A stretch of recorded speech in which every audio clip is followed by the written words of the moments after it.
Have you ever just stared at a search bar, typed in a few words, and kind of hoped for the best? Yeah, we've all been there. Well, that's all about to change. Let's dive in and turn you from a hopeful searcher into a seriously strategic, confident online researcher. 64 million. Just let that number sink in. That's how many results pop up for a simple one-word search for mythology. And that right there is the problem we're all up against. It's not that we're short on information. We are absolutely buried in it. You know, the internet is this amazing, endless ocean of knowledge. But if you go in without a plan, it really does feel like you're drowning. It's overwhelming, it's super frustrating, and honestly, it's a huge waste of time. So here's the thing. The real challenge isn't just finding something. It's about wading through those millions and millions of pages to find the stuff that's actually useful, up-to-date, and credible. And that's exactly the hurdle we're going to learn how to clear today. Okay, so to get really good at using any tool, you've got to understand how it works, right?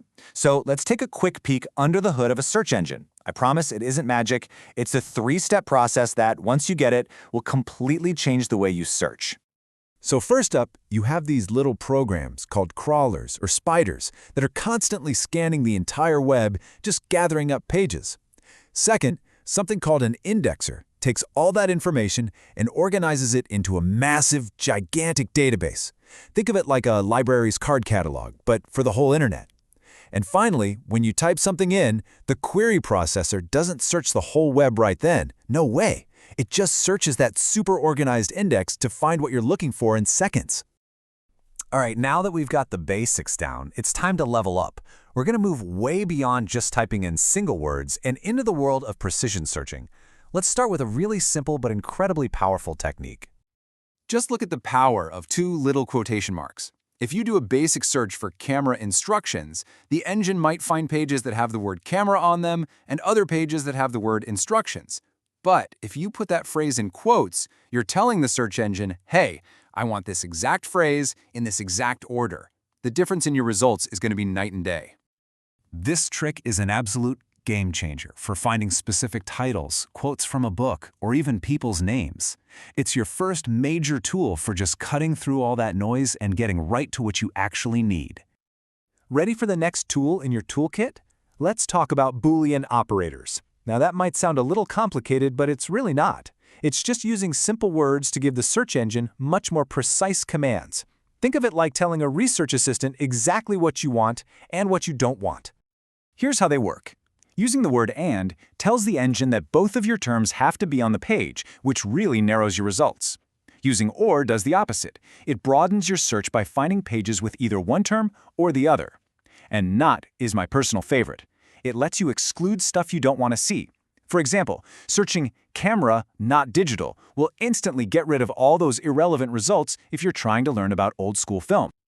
Okay, so you've used your new skills, you found a bunch of information. That's fantastic. But now comes the most important part of this whole process, figuring out if you can actually trust any of it. It is time to put on your detective hat. You see, getting a search result is the easy part. Verifying if it's any good, that's what separates a novice from a pro. And looky for us, the first clue is often hiding in plain sight, right there in the web address. That little ending on a URL, its domain, tells you a whole lot. A .gov means it's a US government source, and these are usually really solid for data and stats. Then you've got .edu, which is from a university or school. These are often trustworthy, but it's always smart to check how recently it was updated. A .org is a nonprofit. They can have great info, but you always want to check if they have a specific agenda they might be pushing. And finally, .com. This is a commercial site, and the quality here is all over the place, so you really need to look at these with a critical eye. And beyond just the domain name, you can judge pretty much any site using these three pillars. First, accuracy. Is the information correct? Cross-check it with another source. Second, authority. Who actually wrote this? Are they an expert? And third, currency. Is this information from last week or from 10 years ago? For a lot of topics, that makes all the difference in the world. So we've covered a ton of ground here, right?